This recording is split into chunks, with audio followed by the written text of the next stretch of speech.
नमस्कार, 4 का वार देख रही हैं आप। आपके साथ मैं हूं करिश्मा। आज के बुलेटिन की शुरुआत होगी बड़ी खबर के साथ। मनीष सिसोदिया से जुड़ी हुई खबर, जिसकी जमानत पर आज 10 मार्च को सुनवाई होनी थी। इसके साथ ही देखिए, मनीष सिसोदिया की सीबीआई रिमांड 2 दिन के लिए बढ़ा दी गई। इस खबर से जुड़ी हर एक अपडेट आगे आप तक हम पहुंचाएंगे। अगली बड़ी खबर 4 के वार में मेरी सहयोगी सुरभि आपको बताएंगे। तो 4 के वार में दूसरी बड़ी खबर मैं आपको बताऊंगी। जयपुर में पेपर लीक मामले में बीजेपी युवा मोर्चा के कार्यकर्ताओं ने जोरदार प्रदर्शन किया और इस दौरान पुलिस ने वाटर कैनन की मदद भी ली और इसी वाटर कैनन का इस्तेमाल इन छात्रों पर किया गया। भाजपाइयों को रोका भी गया। जो भाजपाई कार्यकर्ता भी यहां पर प्रदर्शन में मौजूद थे, बीजेपी कार्यकर्ता और पुलिस के बीच में धक्का मुक्की भी देखने को मिली। इस खबर पर विस्तार से चर्चा करेंगे, लेकिन तीसरी बड़ी खबर जानिए मेरी सहयोगी महिमा के साथ। बिल्कुल, और तीसरी बड़ी खबर मैं आपको बताऊंगी। यूपी में बुलडोजर भयंकर स्पीड से चल रहा है। आज मऊ में मुख्तार अंसारी के बेटे विधायक अब्बास अंसारी के आशियाने पर बुलडोजर का एक्शन जारी रहा। तो अतीक के करीबियों पर लगातार चौथे दिन बुलडोजर चला। इस पूरी खबर को लेकर मैं आपको दूंगी विस्तार से जानकारी, लेकिन इस बुलेटिन में आखिरी बड़ी खबर क्या होगी वो आपको बताएंगी मेरी सहयोगी। नमस्कार, 4 के वार में मैं साक्षी मिश्रा आपको बताऊंगी। गलवान घाटी में भारतीय सैनिक क्रिकेट और आइस हॉकी खेलते नजर आए। इसके साथ ही पैंगोंग झील में घोड़ों पर बैठकर पेट्रोलिंग करते नजर आए। फिलहाल बड़ी खबर के साथ, पहली खबर के साथ शुरुआत करते हैं मेरी सहयोगी करिश्मा सचदेव के साथ। चलिए शुरुआत करते हैं बड़ी खबर के साथ। और बड़ी खबर आपको हम बता दें, मनीष सिसोदिया से जुड़ी हुई है, जहां पर सीबीआई रिमांड 2 दिन की अब उनकी बढ़ी है। खबर यह है, जमानत पर 10 मार्च को अगली सुनवाई होगी। सीबीआई ने 3 दिन की रिमांड मांगी है। बड़ी खबर आपके सामने, राउज एवेन्यू कोर्ट ने 2 दिन की रिमांड बढ़ा दी है। परेशान कर रखी है सीबीआई। सिसोदिया का ये कहना, रोज एक ही तरह के सवाल पूछे जाते हैं, सवालों में कुछ बदलाव नहीं होता। मनीष सिसोदिया का ये कहना है 10 मार्च को अब जमानत पर सुनवाई होगी। तो मनीष सिसोदिया की मुश्किलें तो बढ़ी हुई हैं, तो वहीं दूसरी तरफ आपको बता दें, आम आदमी पार्टी पर एक तरफ भ्रष्टाचार के आरोप लग रहे हैं। मंत्री सत्येंद्र जैन की अगर हम बात करें, वो भी जेल में। अब मनीष सिसोदिया भी जेल में पहुंच चुके हैं। ऐसे में दिल्ली के मुख्यमंत्री अरविंद केजरीवाल साफ तौर से सत्ता पक्ष पर ये आरोप लगा रखे हैं और केंद्र सरकार पर ये आरोप लगाते हुए कह रहे हैं, तमाम जांच एजेंसियां जो हैं वो दबाव में काम कर रही हैं और ये द्वेषपूर्ण कार्रवाई अब तक हुई है। तो मनीष सिसोदिया की सीबीआई रिमांड 2 दिन बढ़ी है। सीबीआई चाहती है रिमांड बढ़े ताकि पूछताछ में कई अहम बड़े खुलासे हो सके। सीबीआई ने 3 दिन की रिमांड मांगी थी, कोर्ट ने 2 दिन की रिमांड अब बढ़ाई है। लेकिन मनीष सिसोदिया का इन सब के बीच ये कहना कि मुझे सीबीआई बार बार परेशान कर रही है, रोज एक ही सवाल पूछे जाते हैं।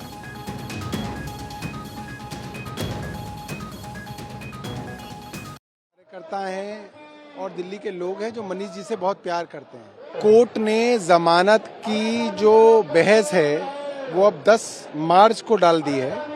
तो अब 2 ही इसके अंदर पॉसिबिलिटी बनती हैं, या तो उनको जेल में भेजा जाएगा या पुलिस कस्टडी में यानी कि सीबीआई कस्टडी में भेजा जाएगा। और मैं ये समझता हूँ ये पूरी की पूरी मोडस ऑपरेंडी जो है केंद्र सरकार की है, ताकि बिना किसी कारण लंबे समय तक आप एक अच्छे मंत्री को जेल में रख सकें। और ये बिल्कुल गलत है कि बिना कुछ साबित हुए, बिना किसी सबूत के आप किसी आदमी को जेल में रखेंगे। देखिए, हमारी लड़ाई न्यायालय में, सड़क पर, संसद में, हर जगह जारी रहेगी। आम आदमी पार्टी का एक एक कार्यकर्ता, हमारा संघर्ष आगे भी चलता रहेगा कि नरेंद्र मोदी सरकार की तानाशाही अपने चरम पर पहुंच चुकी है। तो ये फर्क इस देश के एक एक नागरिक को समझ में आ रहा है।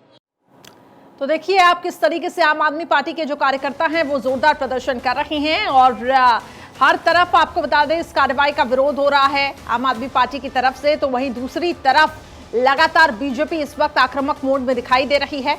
शराब घोटाले का ये पूरा मामला, जिसमें मनीष सिसोदिया से लगातार पूछताछ की जा रही है और अब क्योंकि उनकी गिरफ्तारी हुई, सीबीआई रिमांड 2 दिन की कोर्ट ने बढ़ाई है। पहले सीबीआई की तरफ से कहा गया था कि 3 दिन की रिमांड यहां पे बढ़े, लेकिन कोर्ट ने 2 दिन की मंजूरी दी है। इन सब के बीच मनीष सिसोदिया का ये कहना कि मुझे सीबीआई परेशान कर रही है।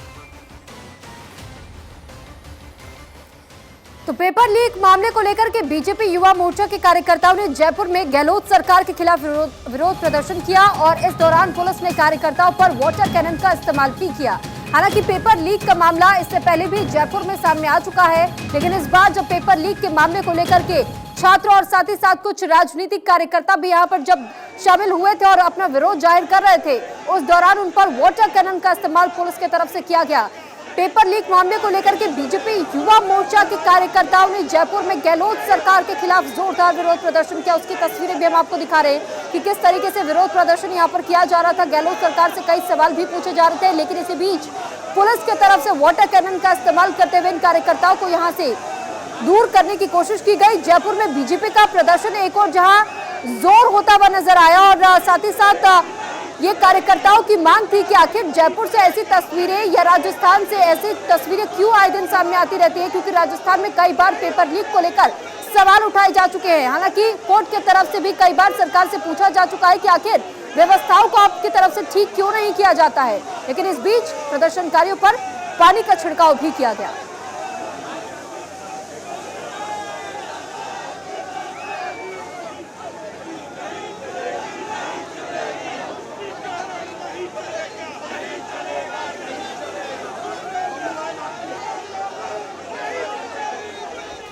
तो फिलहाल आपने तस्वीरें देखी, बीजेपी का प्रदर्शन यहाँ पर जोरदार प्रदर्शन आज हुआ। अगली खबर का रुख करेंगे। केंद्रीय मंत्री गजेंद्र सिंह शेखावत ने संजीवनी क्रेडिट कोऑपरेटिव सोसाइटी के मामले में राजस्थान के सीएम अशोक गहलोत के खिलाफ मानहानि का दावा कर दिया। दोपहर 2 बजे के करीब दिल्ली के राउज एवेन्यू कोर्ट में गजेंद्र सिंह शेखावत ने मानहानि का केस दर्ज कराया है। केस दर्ज कराने के बाद गजेंद्र सिंह शेखावत ने मीडिया के सामने बयान दिया और आरोप लगाया कि संजीवनी क्रेडिट कोऑपरेटिव सोसाइटी घोटाले के मामले में उनका या उनके परिवार वालों का कोई भी संबंध नहीं है, लेकिन इसके बावजूद सीएम अशोक गहलोत ने उन पर गलत तरीके से सवाल खड़े किए। दरअसल गहलोत ने 21 फरवरी को सचिवालय में बजट की समीक्षा बैठक के बाद कहा था कि संजीवनी घोटाले में गजेंद्र सिंह के मां, बाप, पत्नी सहित पूरा परिवार शामिल है।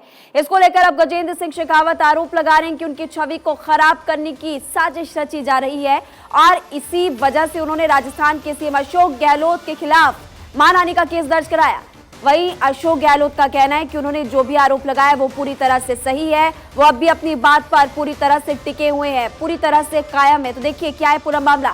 साल 2008 का है पूरा मामला। पहले मैनेजिंग डायरेक्टर विक्रम सिंह थे और उसके बाद देखिए किस तरह से आरोप यहाँ पर लग गया।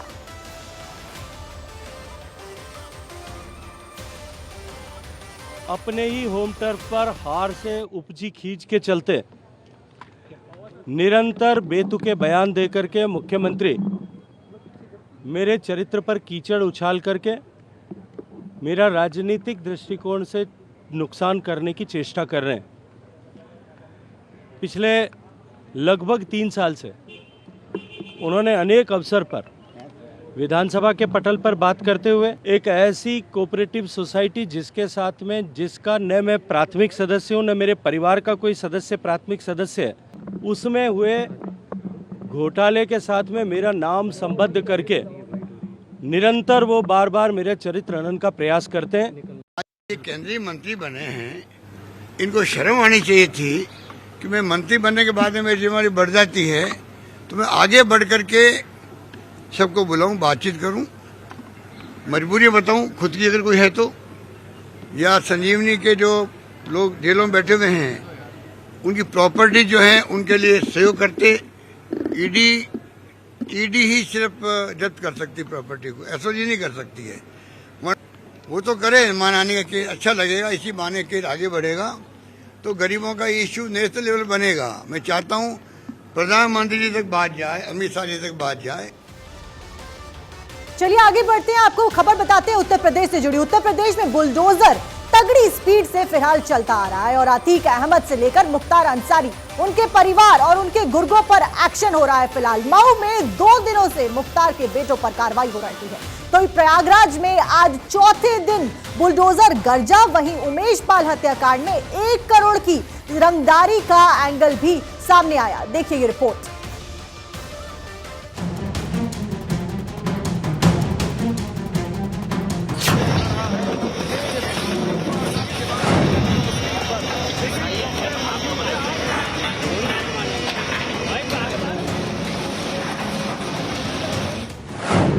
योगी की कसम, माफिया राज दफन, अतीक और मुख्तार दोनों पर वार, अपराध का किला मिट्टी में मिला, गुर्गों के आशियाने ध्वस्त, बेटों पर एक्शन जबरदस्त। सलाखों में सहमा हुआ है अतीक। डॉन मुख्तार की हालत भी नहीं ठीक।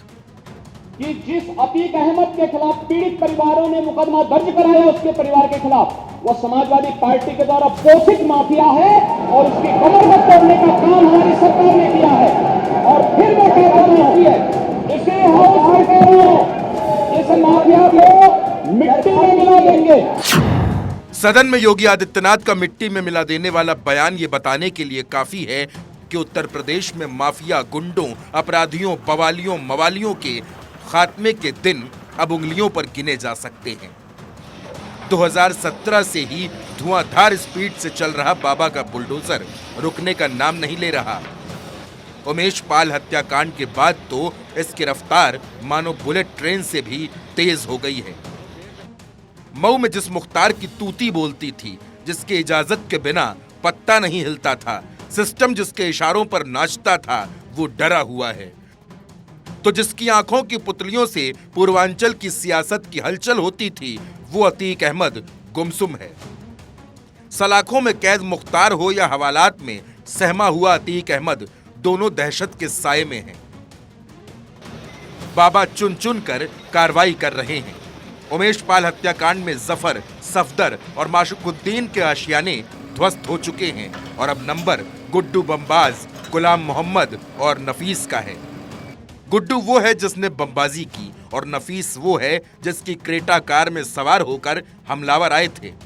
प्रयागराज में नफीस की ईटॉन बिरयानी रेस्तरां पर ताला लटक रहा है और नफीस छिप गया है।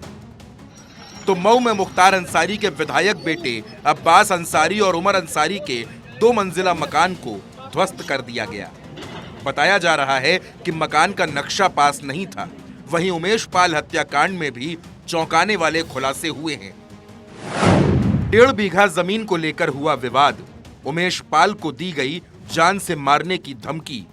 3,310 वर्ग मीटर जमीन के लिए मांगी थी रंगदारी। उमेश पाल से मांगी गई थी 1 करोड़ की रंगदारी। अतीक टैक्स न देने पर उमेश की हत्या। 7 महीने पहले उमेश ने दर्ज कराई FIR। 4 लोगों के खिलाफ धूमनगंज थाने में नामजद FIR। 11 फरवरी को जमीन पर कब्जा करने पहुंचा था जफर।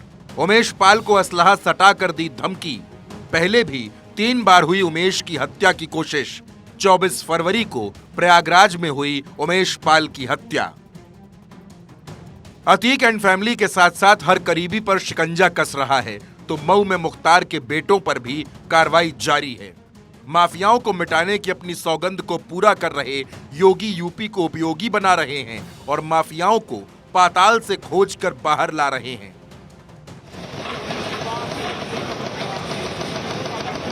बुलडोजर गुंडों की छाती पर चढ़कर उनके साम्राज्य को छलनी कर रहा है।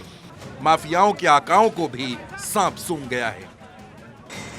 Bureau report, Bharat 24।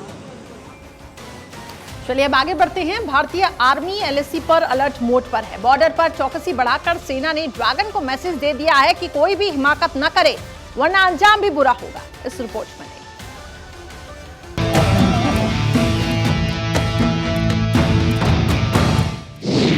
गलवान में मुस्तैद भारत के बलवान। ड्रैगन ने की हिमाकत तो होगा इलाज। बॉर्डर पर जवानों ने खेला क्रिकेट।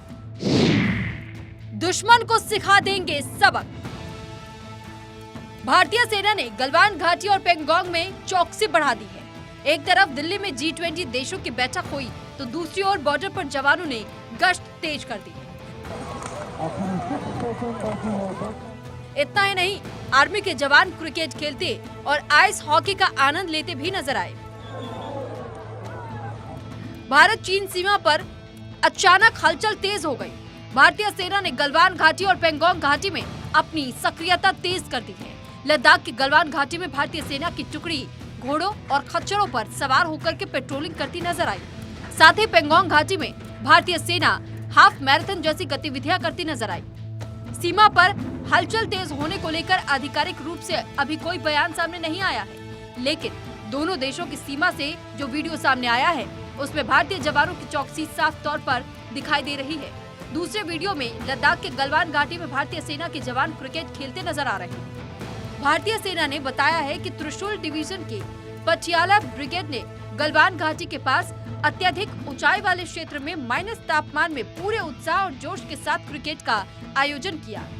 सेना के इस टुकड़े ने वास्तविक नियंत्रण रेखा के आसपास के इलाकों में कड़ी गतिविधियां की हैं ताकि दुश्मन की नापाक हरकत पर नजर रखी जा सके। वीडियो में सेना की टुकड़ी को घोड़ों और खच्चरों पर बैठकर पेंगोंग झील को पार करते हुए और आसपास कड़ी नजर रखते हुए देखा जा सकता है। सेना की टुकड़ी दुर्गम इलाके में घोड़ों के जरिए गश्त कर रही है ताकि दुश्मन की एक एक हरकत पर नजर रखी जा सके। इस पूरे इलाके में चौकसी बढ़ा दी गई है। Bureau report, Bharat 24।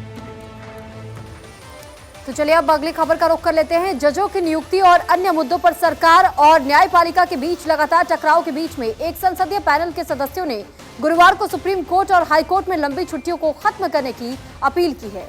सदस्यों ने मांग की कि जज भी अपनी संपत्ति की घोषणा करें।